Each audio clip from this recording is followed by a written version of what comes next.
Akaza vs. Rock Lee isn't a matchup that you see every day. They have more differences than similarities. Everything from the role they play in their respective series, their race, backgrounds, and moral nature is different. However, since they're both masters of hand-to-hand combat and chronic users of fighting spirit, there is room for comparison to be had. And in this video, we're going to do just that. We'll go over their backgrounds, physical disposition, fighting styles, abilities, and feats, all for the sake of seeing how they stack up against each other. Maybe you already have a winner in mind? If so, just be patient until the end of the video, and then tell us about who you think would win in an epic battle to the verses between Akaza and Rock Lee. Well then, shall we begin? Starting with their backgrounds. Both Akaza and Rock Lee shared an unreal desire to get stronger. However, there is a monumental difference in the context that awakened such an intense will to be strong. While Rock Lee wasn't dealt with a fair hand, Akaza's story is much more tragic. It's a horribly sad, laughable, and ridiculous story. There is a saying that when you're going through hell, keep going. But for Akaza, that life of endless misery never stops. Even when he thought things were turning out, all hell broke loose once again. Little by little, he kept losing every ounce of humanity he had left. In hindsight, it wasn't Musan who had turned him into a demon. No, he had already become a demon by the time he met Musan. Here is how it went. Born in the slums, he did whatever he could to get medicine for his sick father. He loved him dearly and never cared about getting caught.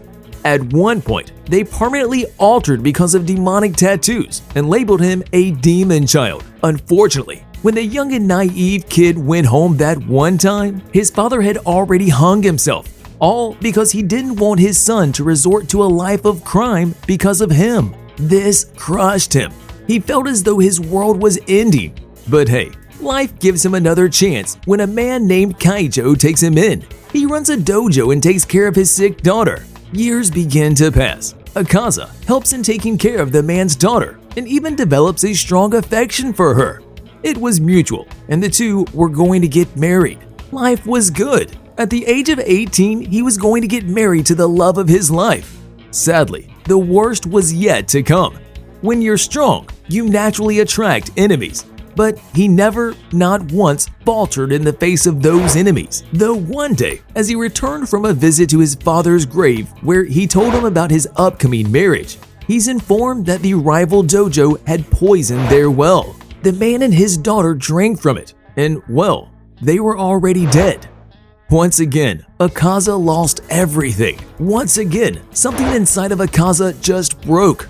He starts brimming with rage and turns into a monster. He goes to that dojo, kills 67 of them with just his bare hands. That's right, no sword whatsoever. All he needed was his bare hands. He kills them and destroys their corpses to the point that they all become unrecognizable. This incident became a major sensation, and Akaza, or should I say Hakuji, invoked fear in the eyes of the populace. The Demon King learned about it and sought Hakuji out. It was definitely surprising to see how someone who carried out such a gruesome slaughter is a human. But hey, Muzan decided to make him one of the 12 Kazuki. Hakuji genuinely didn't care about anything. He just went along with it, forgot about his name, and became the demon called Akaza. Just like that, he no longer had any memories of his life as a human. But for some reason, there was this instinctual urge to get stronger. He couldn't really point to a specific reason, but he knew that he had to get stronger. And much like Madara Uchiha, weakness disgusted him. Rock Lee, on the other hand, is a moral arbiter. I know, his life may seem privileged in comparison to Akaza's, but being the outcast is never easy. In a world where everyone can use ninjutsu or genjutsu, he alone was among the few who couldn't. He just didn't have the natural talent or the physical disposition to do it.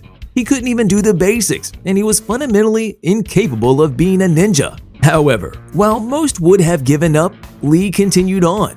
Since he couldn't do ninjutsu or genjutsu, he focused exclusively on evolving his physical stats. He learned taijutsu, which is basically another word for martial arts, and through it all, he continued to get stronger. He ended up graduating and then, under Mighty Guy tutelage, became a strong man. And then, as you all know, there was that legendary scene where he dropped his weight against Gaara. Simply astounding.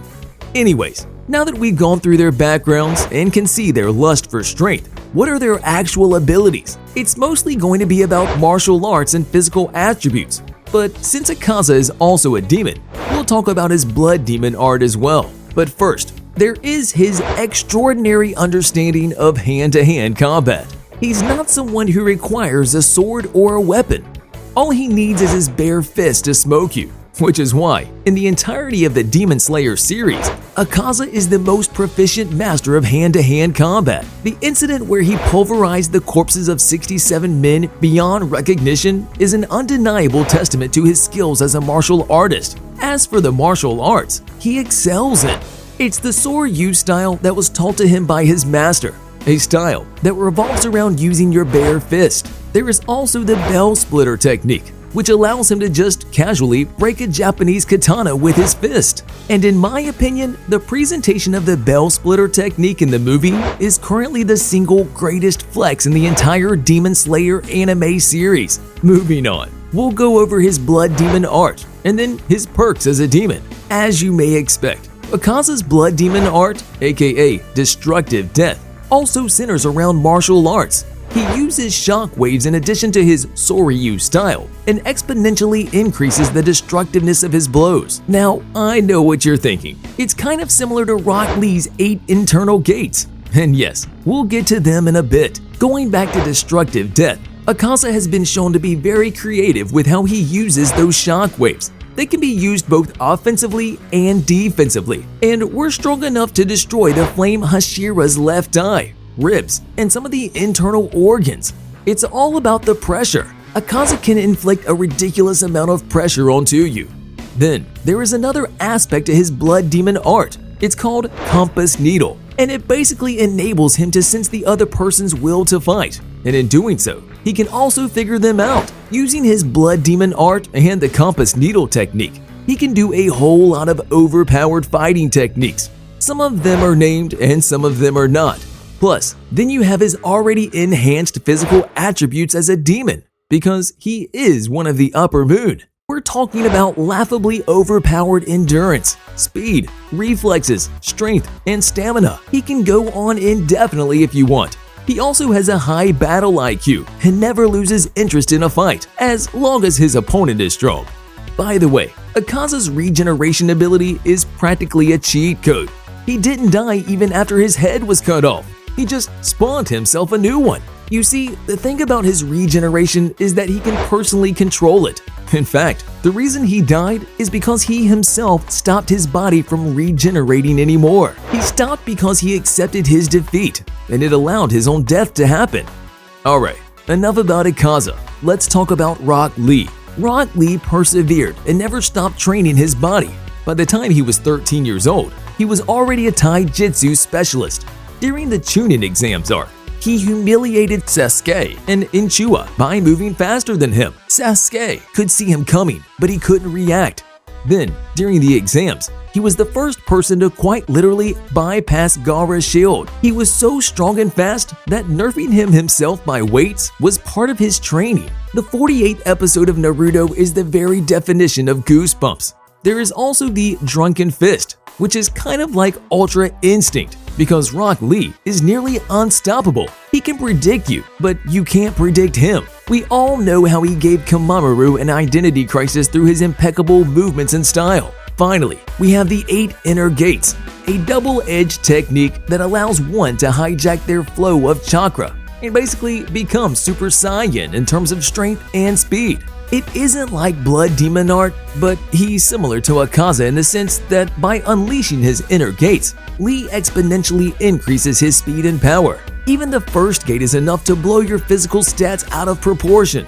From the 1st to the 8th, the gates are named like this: the gate of opening, of healing, of life, of pain, of limit, of view, of wonder, and then finally, the gate of death. Unlocking anything after the 3rd gate makes your body experience an inconceivable level of pain and exhaustion.